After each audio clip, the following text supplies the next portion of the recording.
Meal maker fry చేస్తున్నానండి. వాటికి కావాల్సిన పదార్థాలు: మిల్లీ మేకరు, ధనియాల పొడి, అల్లం వెల్లుల్లి పేస్టు, నూనె, పసుపు, ఉల్లిపాయలు, కారం, పచ్చిమిర్చి, కొత్తిమీర. ముందుగా ఒక గిన్నె తీసుకోవాలండి.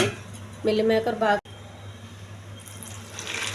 ఒకసారి చాలండి, ఎక్కువసేపు కడిగే అవసరం లేదు.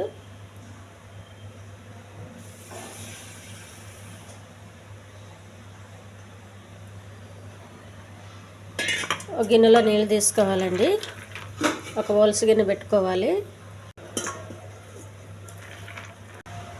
స్టవ్ వెలిగించి గిన్నె పెట్టుకోవాలి. వాటర్ వేసుకొని పెట్టుకోవాలండి.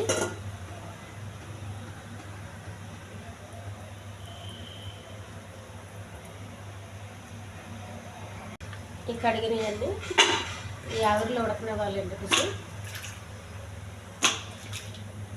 కొంచెం బాగా ఉడకనివ్వాలి. ఫ్రైకి బాగా ఉడికితేనే బాగుంటుందండి. మరి మెత్తగా ఉడకకూడదు, కొంచెం గట్టిగా ఉండాలి. మరి పీకిడిగా ఉండకూడదు.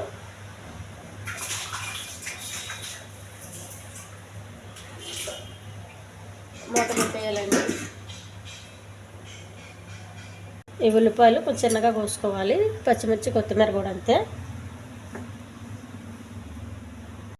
తాలింపు రెడీ చేసుకోవాలండి. ఆవిరిలో ఉడికేలోపు స్టవ్ వెలిగించి పెనం పెట్టుకోవాలి.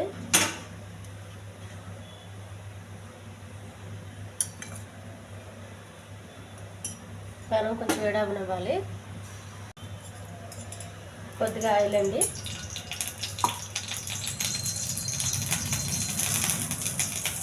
కొద్దిగా జీలకర్ర, కొంచెం కరివేపాకు, కొన్ని ఉల్లిపాయలు,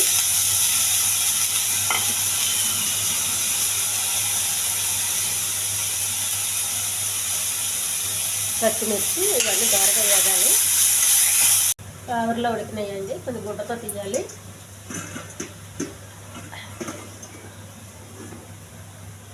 బాగా ఉడికినాయండి. కొంచెం చల్లారనివ్వాలి. అల్లం వెల్లుల్లి పేస్టు, కొద్దిగా కారం, కొద్దిగా ధనియాల పొడి అండి, కొంచెం పసుపు. ఇదంతా బాగా కలపాలి. మసాలా బాగా పట్టేంత వరకు కలపాలి. ఈ చల్లారిన మిల్లీ మేకర్ వేసేయాలండి. అల్లం వెల్లుల్లి పేస్ట్, ఉప్పు, కారం ఇదంతా బాగా పట్టేంత వరకు కలుపుకోవాలి. కొంచెం గరం మసాలా అండి, మనకి ఇష్టమైతే వేసుకోవచ్చు, లేకపోతే లేదు. దించే ముందు కొత్తిమీర. ఈ ఛానల్ నచ్చితే సబ్స్క్రైబ్ చేయండి, షేర్ చేయండి, లైక్ చేయండి, కామెంట్ చేయండి. ఇది చపాతీకి అయితే చాలా బాగుంటుందండి.